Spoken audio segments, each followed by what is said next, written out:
Warriors, I'm your chemistry tutor Kanaka ma'am. So நம்ம நேற்று சீரீஸில் பார்த்தோம் என்ன நியூக்ளியோஃபைல்ஸ்னா என்ன, லீவிங் குரூப்னா என்ன, எப்படிலாம் அது இன்ட்ராக்ஷன் பண்ணுது, எப்படி நம்ம ஒரு ரியாக்ஷனை பார்க்கணும் அப்படிங்கிறத நம்ம பார்த்தோம். ஸோ இன்றைக்கி நம்ம என்ன பண்ண போகிறோம் அப்படின்னா, solvents that is very essential for SN1 and SN2. அதை செக்ரிகேட் பண்ணுறது அந்த சால்வெண்ட் தான். சால்வெண்ட்டை பார்த்து இது SN1 SN2 நம்ம ஐடென்டிஃபை பண்ண முடியும். ஸோ அந்த ஆர்ட் எப்படி அப்படிங்கிறத நான் உங்களுக்கு சொல்லித்தரேன். Okay, let's have an recap. So எப்பயுமே நல்லா ஞாபகம் வச்சுக்கோங்க, இந்த இடத்த நம்ம சப்ஸ்ட்ரேட்டுன்னு சொல்லுவோம். ஆனால் நீங்கள் எப்பயுமே ஒரு நியூக்ளியோஃபைல் எப்பயுமே என்ன பண்ணணும்னா எலக்ட்ரோஃபைலை தான் அட்ராக்ட் பண்ணும். இது வந்து எலக்ட்ரோஃபைலை நம்ம கன்சிடர் பண்ணிக்கணும். ஏன் எலக்ட்ரோஃபைலை கன்சிடர் பண்ணிக்கணும் அப்படின்னா, இந்த பாண்ட் வந்து லீவ் ஆக போகுது, அப்படிப்பட்ட பாண்டாக இருக்கிறதுனால இது எலக்ட்ரானாக ஆசைப்பட்டுட்டு இருக்கு. ஏன்னா இந்த பாண்டில் இருக்க எலக்ட்ரான்ஸாக இந்த பி எடுத்துக்கும். ஸோ அதனால இது இட் வாஸ் சிமிலர் லைக் ஏன்னா எலக்ட்ரான் டெஃபிஷியண்ட்டாக இருக்கணும் இந்த சென்டர்.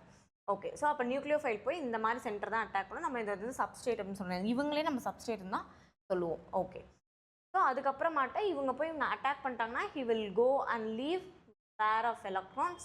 ஸோ அந்த எலக்ட்ரான்ஸ் தான் நம்ம இங்கே டினோட் பண்ணுறோம். And nucleophile will go and attack. So இதுக்கு நம்ம என்னென்னா ஞாபகம் வச்சுக்கணும். முதல்ல நியூக்ளியோஃபைல்னா எப்படி ஒரு குட் நியூக்ளியோஃபைலை நம்ம ஐடென்டிஃபை பண்ணுறது, யாரெல்லாம் வந்து குட் லீவிங் குரூப் அப்படிங்கிறதால நம்ம தெரிஞ்சிட்டோம். இப்போ இவங்க ரெண்டு பேரை மட்டும் நம்ம தெரிஞ்சுக்கிட்டா போதுமா அப்படின்னா no. The another thing that is very important is the solvent. சால்வெண்ட்டை பற்றியும் நம்மளுக்கு கொஞ்சமாச்சும் நாலேஜ் இருக்கும். ஏன்னா நீங்கள் நிறைய கெமிக்கல் ரியாக்ஷன்ஸில் will be able to see whenever you are writing a reaction like this, you will be able to find either ammonia, in presence of ammonia, in presence of methanol. So ஏன் இவங்கெல்லாம், why this, why not something அப்படிங்கிற அந்த கொஸ்டினுக்காக தான் இதை நம்ம learn பண்ணுறோம். Okay, so ஏன் இதை நீங்கள் நல்லாவே படிக்கணும்னா, as a medical student still I'm telling you, நீங்கள் நிறைய ரியாக்ஷன்ஸில் மேலே இப்படி போடுவீங்க, ஒவ்வொரு சால்வெண்ட் யூஸ் பண்ணுவோம். இப்போ வந்து உங்கள் பேஷண்ட்டுக்கு நீங்கள் ரேடியோ ஆக்டிவ் சப்ஸ்டன்ஸ்லாம் கொடுத்துருக்கீங்க. லைக் தைராய்டுக்கு we use iodine 131 I think so. So தைராய்டுக்கு வந்து க்யூர் பண்ணுறதுக்கு வி யூஸ் திஸ் ஐசோடோப். இந்த ஐசோடோப்பை யூஸ் பண்ணி அந்த கட்டியை நம்ம கரெக்டாக ட்ரை பண்ணுவோம் இல்லையா. அப்போ அந்த ரேடியோ ஐசோடோப்பை யூஸ் பண்ணுறோன்னா அவங்க என்ன பண்ணணும், 6 hours, அதுக்குன்னு ஒரு லைஃப் டைம் இருக்குது. கெமிக்கல் கைன்ஸ் படிப்பீங்க, அதான் ஃபஸ்ட் ஆர்டரில் வரும். அப்போ அதுக்குன்னு ஒரு ஹாஃப் லைஃப் டைம் இருக்கு இல்லையா, அந்த டைமுக்குள்ளே தட் ஷுட் கோ அவுட். அப்படின்னா நீங்கள் என்ன சொல்லணும், நீங்கள் நிறைய தண்ணி குடிங்க அப்படின்னு நம்ம டாக்டர்லாம் நம்மக்கிட்ட சொல்லுவாங்க. இந்த மாதிரி ட்ரீட்மெண்ட்லாம் ரேடியோ ஐசோடோப்ஸ் போகிறவங்கலாம். ஏன் அப்படின்னா those isotopes will soluble in the water and they would not stay back in your body. அது அப்படியே வாஷ் அவே, அது வெளியில் போகணும் அப்படின்னா தண்ணி நிறைய குடிச்சிட்டே இருந்தோம்னா அந்த ஐசோடோப் டிசால்வ் ஆகி தட் வில் கோ அவுட். அதுக்காக தான் நம்ம நிறைய தண்ணி குடிக்க சொல்லுவாங்க. சில ட்ரீட்மெண்ட்ஸ்லாம் எடுத்ததுக்கப்புறம் நிறைய தண்ணி குடிங்க. ஸோ அந்த மாதிரி தான் உங்களுக்கு சால்வெண்ட்டை பற்றி கொஞ்சம் அறிவு இருந்தால் மட்டும்தான் நீங்கள் வந்து நாளைக்கு உங்களுக்கு நீங்கள் ப்ராடாக திங்க் பண்ண முடியும். ஓகே, ஸோ சால்வெண்ட்டை பற்றி நம்ம ஒரு லிட்டில் ரீகேப் போகலாம். ஸோ போலார் சால்வெண்ட் அண்ட் நான் போலார் சால்வெண்ட் அப்படின்னு 2 விதமான சால்வெண்ட் இருக்குது கரைக்கிறதுக்கு. இப்போ நீங்கள் போலார் சால்வெண்ட் அப்படின்னு பார்த்தோன்னா இதுக்கு முன்னாடி வரைக்கும் நீங்கள் இந்த 2 வேர்டு தான் ஃபெமிலியராக கேள்விப்பட்டிருக்கீங்க. 99% of people doesn't know what is protic and aprotic அப்படின்னு ஒன்று இருக்குது அப்படிங்கிறது தெரியாது. நிறையா பேர் அதை பற்றி சொல்லவும் மாட்டாங்க, உங்கள் ஸ்கூலில் அதை பற்றி டீச் பண்ணவும் மாட்டாங்க. They just give front attack back attack, அவ்வளோதான், அதோட முடிஞ்சிடும். ஆனால் இது ரொம்ப ரொம்ப எசென்ஷியலான thing. So I am just wish to elaborate this to you.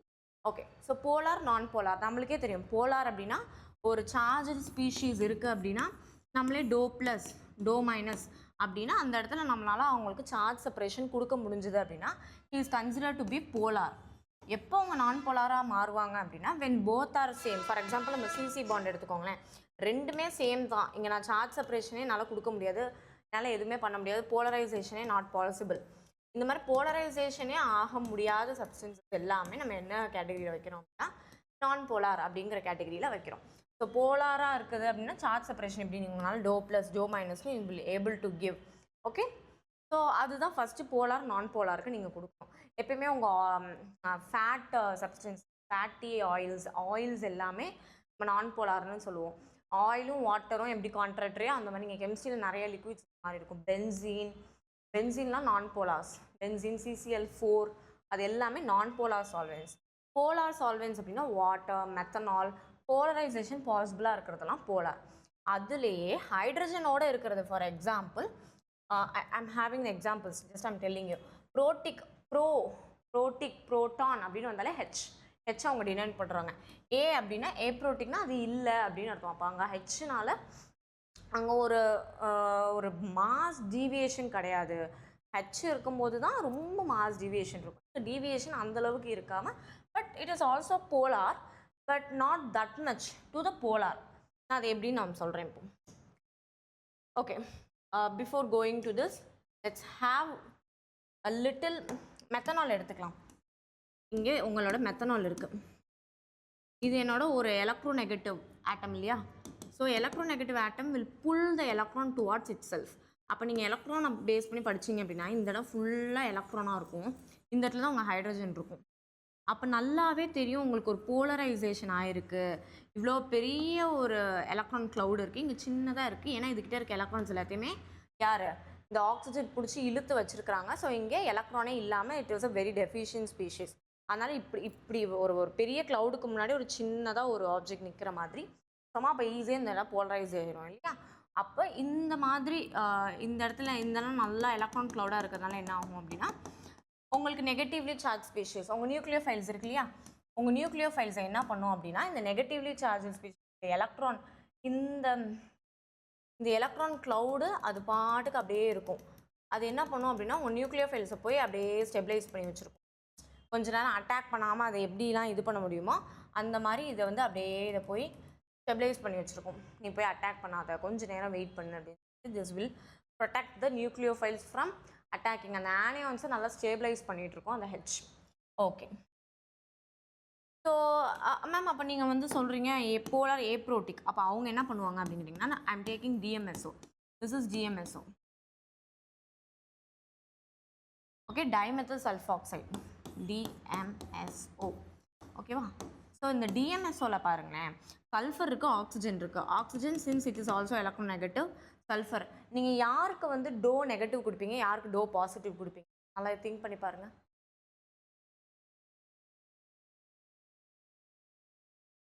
சல்ஃபரும் oxygen family தான், ஆனால் நம்ம என்ன தான் கன்சிடர் பண்ணிக்கணும், இவங்கள தான் டோ நெகட்டிவ்னு சொல்லுவோம், இவங்கள தான் டோ பாசிட்டிவ்னு சொல்லுவோம். Because it is similar to your acetone. Acetone எடுத்துக்கோங்களேன், அங்கே கீழே சி இருக்கும், மேலே ஆக்சிஜன் இருக்கும், இங்கே இன்னொரு CH3 இருக்கும். This is your acetone. So அசிட்டோனில் பார்த்தீங்கன்னா அதே மாதிரி டோ மைனஸ், அதே மாதிரி டோ ப்ளஸ். இங்கேயும் சார்ஜ் செப்பரேஷன் ஓகேவா? ஸோ அதே தான் இங்கேயும் சல்ஃபர் டோ ப்ளஸ், ஆக்சிஜன் டோ மைனஸ். அதனால இந்த இன்ட்ராக்ஷன்ஸ் இருக்கிறதுனால இவங்க இந்த பாண்டிங் மூலியமாக அவங்க வந்து அந்த நியூக்ளியோஃபைல் என்ன பண்ணுவாங்கன்னா ஸ்டெபிலைஸ் பண்ண ட்ரை பண்ணணும். ஆனால் இவங்களால அந்தளவு அங்கே இருக்க ஹைட்ரஜனோட எவ்வளோ செப்பரேஷன் இருந்ததோ அந்த அளவுக்கு இங்கே செப்பரேஷன் கிடையாது. So it doesn't effectively stabilise. நல்லா நோட் பண்ணி வச்சுக்கோங்க, இதுதான் ரொம்ப முக்கியம். இஃபெக்டிவாக இவங்களால ஸ்டெபிலைஸ் பண்ண முடியாது.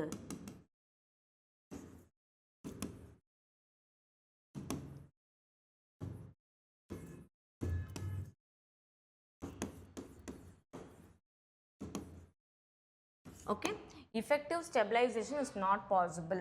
உங்கள் நியூக்ளியோஃபைலை எஃபெக்டிவாக இவங்களால ஸ்டெபிலைஸ் பண்ண முடியாது. வரக்கூடிய நியூக்ளியோஃபைல் அதனால எப்படி இருக்கும் அப்படின்னா ரொம்பவே ஸ்ட்ராங்காக இருக்கும். As in the case of aprotic. நல்லா ஞாபகம் வச்சுக்கோங்க, நீங்கள் எப்போயெல்லாம் ஏப்ரோட்டிக்கை யூஸ் பண்ணுறீங்களோ அப்போயெல்லாம் என்ன ஆகும், உங்கள் நியூக்ளியோஃபைல் வந்து அந்தளவுக்கு இதாக இருக்காது. அதாவது அந்தளவுக்கு ரொம்ப ஸ்டெபிளைஸ்டாக இல்லை அப்படின்னா இட் வாஸ் ஹைலி ரியாக்டிவ். அப்போ டக்குன்னு போனோடனே சப்ஸ்டேட்டை அட்டாக் பண்ண ட்ரை பண்ணும். ஓகேவா? ஸோ அப்போ நியூக்ளியோஃபைல் எந்த கேஸில் ரொம்ப ஸ்ட்ராங்காக இருக்கும் அப்படின்னு உங்ககிட்ட கொஸ்டின் கேட்டாங்கன்னா, வித்தவுட் டிலே நீங்கள் எடுத்த உடனே அப்படியே சொல்லிடலாம், போலார் ஏப்ரோட்டிக் சால்வெண்ட்டில் தான் அது ரொம்ப ஸ்டேபிளாக இருக்கும். ரொம்ப ஸ்டேபிள் இல்லை, அது நல்லா ரியாக்டிவாக இருக்கும். உங்களோட ப்ரோட்டிக்கில் வந்து எப்படி இருக்குன்னா ரியாக்டிவிட்டி கம்மியாக இருக்கும் because of the hydrogen bonding. அந்த ப்ரோட்டிக் போலார் இந்த மாதிரி அது ஒரு ஹைட்ரஜன் பாண்டிங் இது கூட ஃபார்ம் பண்ணுறதுனால it won't be that much of stable. ரொம்ப ஸ்டேபிளாக அது போய் இன்னொருத்தவங்களை அட்டாக், இப்படி ஒரு பாண்ட் இருக்குது அப்படின்னா இவங்களால ஈஸியாக போய் இவங்களை அட்டாக் பண்ணி இப்படி பண்ணணும் அப்படின்ட்டு it is not effective. Even it is not effective, we are using this. Why அப்படின்னு நான் உங்களுக்கு கேட்குறேன். நான் அதுக்காண்டி ஆன்சர் நான் இப்போ எஃபெக்டிவே இல்லைன்னு சொல்லிட்டோம் ப்ரோட்டிக் சால்வெண்ட்டாக. அப்புறம் ஏன் நம்ம அதை போய் ஒரு SN1க்கு இது ரொம்ப ஃபேவரபுளாக இருக்கும். வை? இது எல்லாமே குழப்பமே இருக்கக்கூடாது. எல்லா குழப்பத்தையும் கட்டி போட்டு தூக்கி போடுறதுக்கு தான், அந்த குழப்பமே வரக்கூடாது. அதுக்காக தான் நான் இங்கே இருக்கேன். Okay, so I will guide you how to understand the concept. But now you just understand ப்ரோட்டிக்னா ஹைட்ரஜன் பாண்டிங்கை நியூக்ளியோஃபைல் ஃபார்ம் பண்ணிப்போம் வரதோட. இதே ஏப்ரோட்டிக் அப்படின்னா அவங்களால அந்த மாதிரி ஃபார்ம் பண்ண முடியாது. ஸோ நியூக்ளியோஃபைல் என்ன பண்ணும் அப்படின்னா யாரும் இல்லாதனால எஃபெக்டிவாக போய் அட்டாக் பண்ணுவாங்க சப்ஸ்ட்ரேட்டை. Clear? Okay. So here polar protic solvent, understand this. polar protic solvent அப்படிங்கிறதுல பாருங்க ஹைட்ரஜன் ஆட்டம்ஸ் எலக்ட்ரோநெகட்டிவ் ஆட்டமோட அட்டாச் ஆகிருக்கும். Here see, it is an electronegative atom, hydrogen is attached. Yes, it is polar protic solvent. This is also electronegative, right? Nitrogen and attached with hydrogen it is also. Here see, hydrogen with oxygen. Yes, here. So these are all your polar protic solvent having hydrogen. If they having hydrogen, then they easily undergo the hydrogen bonding and they can stabilize the ions. As previously I told you, right, how it will stabilizes that hydrogen. எப்படி அந்த இடத்த வந்து எப்படி அந்த nucleophile அது வந்து stabilise பண்ணுது. What it stabilise? It stabilises the nucleophile. Coming attacking நியூக்ளியோஃபைல்ஸை நல்லா அழகாக ஸ்டெபிலைஸ் பண்ணுறதுக்கு ஹெல்ப்ஃபுல்லாக இருக்குது. ஏன் மேம் அதெல்லாம் நம்ம ஸ்டெபிலைஸ் பண்ணணும் அப்படின்னு கேட்டிங்கன்னா, அது பக்குவமாக வந்து கரெக்டாக அட்டாக் பண்ணணும். ரொம்ப ரியாக்டிவாக இருந்து வேறு ஏதாவது பண்ண வேண்டாத விஷயத்தெல்லாம் அதை பண்ணக்கூடாது இல்லையா? அதுக்காக அது பர்ஃபெக்டாக வந்து அட்டாக் பண்ணுங்கிறதுக்காக அது ஸ்டெபிலைஸ் பண்ணி அதை நல்லா நீட்டாக வந்து அதை அட்டாக் பண்ணுறதுக்கு ஏற்ற மாதிரி மீடியமை க்ரியேட் பண்ணுறதுக்கு தான் நம்ம போலார் ப்ரோட்டிக் சால்வெண்ட்டை யூஸ் பண்ணுறோம். It is especially used in for the SN1. SN1ல நம்ம போலார் ப்ரோட்டிக் சால்வெண்ட்டை யூஸ் பண்ணுறோம். ஏன் நம்ம SN1ல போலார் ப்ரோட்டிக் சால்வெண்ட்டை யூஸ் பண்ணுறோம் அப்படிங்கிறத I would be explain you in SN1 பற்றி டீட்டெயிலாக பேசும்போது நான் உங்களுக்கு அதை எக்ஸ்பிளைன் பண்ணுறேன் ஏன் அப்படிங்கிற. நீங்களே கண்டுபிடிச்சிருவீங்க ஏன் நம்ம அங்கே யூஸ் பண்ணுறோம். Yes, so take time and write this.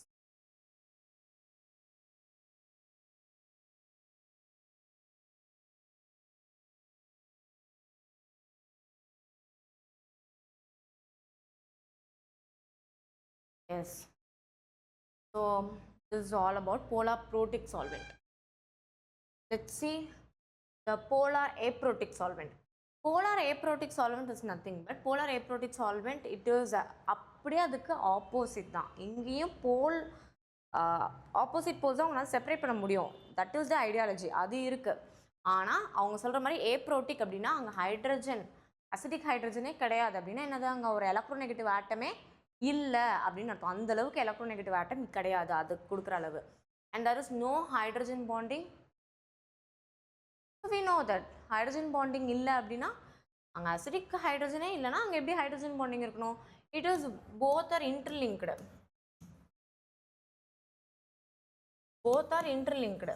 அதனால நீங்கள் வந்து இதை ஞாபகம் வச்சிட்டீங்க, இது தானாக உங்கள் பிரெயின்குள்ளே வந்துடும். Okay, no stabilisation of anions. ஏன் அவங்களால ஆனியான்ஸை ஸ்டெபிலைஸ் பண்ண முடியல அப்படின்னா கொஞ்சம் நல்லாவே கொஞ்சம், அதாவது அவங்க நினச்சாங்கன்னா ஸ்டெபிலைஸ் பண்ணுவாங்க தான். அது வந்து வீக் வாண்டர்வால்ஸ் இன்ட்ராக்ஷனோட டைபோல் இன்ட்ராக்ஷன் அங்கே நடக்கும். இங்கே வந்து டைபோல் இன்ட்ராக்ஷன் அப்படின்னு ஒன்று நடக்கும். உங்கள் டிஎம்எஸ்ஓ இருக்குது அப்படின்னா இது டோ பாசிட்டிவ், இது டோ நெகட்டிவ். இதுக்கு ஏற்ற மாதிரி ஒரு நெகட்டிவ்லி சார்ஜ்டு ஸ்பீஷீஸோட, இதுக்குன்னு ஏற்ற மாதிரி ஒரு பாசிட்டிவ் சார்ஜஸோட இவங்களே டைபோல் இன்ட்ராக்ஷனே ஈடுபட்டு இருப்பாங்க. டைபோல் இன்ட்ராக்ஷன், அவங்களே அதுக்குள்ளே ஒரு டைபோல் இன்ட்ராக்ஷன் மூலமாக they will stabilizes but not to the great extent. க்கு கிடையாது, but yeah, of course they do this but not to the great extent like protic.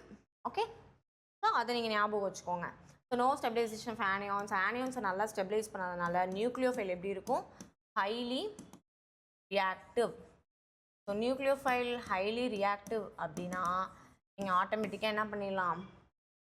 ஆன்சர்ஸை போட ஆரம்பிச்சிடலாம். This is tetrahydrofuran and this is DMF வந்து நல்லா ஞாபகம் வச்சுக்கோங்க. TMF, DMSO, டிஎஃப்ஹெச்எஸ்லாம் டிஹெச்எஃப்லாம் ஃப்ரீக்வெண்ட்டாக கேட்பாங்க, அதனால இதை ஞாபகம் வச்சுக்கோங்க.